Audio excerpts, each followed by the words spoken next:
ఎస్‌పై your చింపి ఉతికి ఆరేసిండబ్బా! One man show అనలేం గానీ, ఆల్ ఇన్ వన్ షో అనొచ్చు. ఇక్కడ హీరో గాని, హీరోయిన్స్ గాని, డైరెక్టర్ గాని, ఆఖరికి మ్యూజిక్ డైరెక్టర్ కూడా ఎవ్వరికి వాళ్ళు హై రేంజ్ అనమాట. ఎవరు తగ్గట్లేదనమాట. అలాగే 'రవి బస్సు' గతంలో కూడా ఒక ట్యాగ్ ఉందనమాట.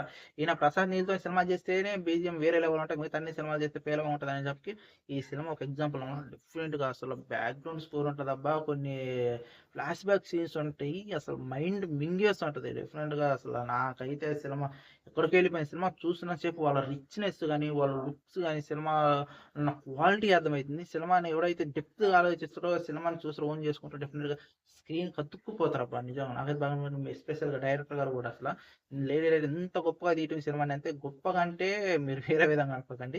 ఈ సినిమా రిచ్‌నెస్‌ని, ఈ క్వాలిటీని, సినిమాని ప్రెజెంట్ చేసే విధానం అనమాట. ఇలా కూడా సినిమా తీయొచ్చు, ఇలా కూడా డైరెక్షన్ చేయొచ్చు, ఇలా కూడా డైలాగ్స్ ఉంటాయి. ఇది కూడా ఒక సినిమా స్టోరీనే అనేలా చేయడం అనేది చాలా గొప్ప విషయం. నాకైతే బాగా అనిపించింది. ఇంకా ఎవరు చూడలేదు ఒకసారి చూడండి. ఇంకా ఫుల్ వీడియో కావాలంటే మన యూట్యూబ్ ఛానల్, మా యూట్యూబ్ ఛానల్ అక్కడికెళ్ళి చూడండి.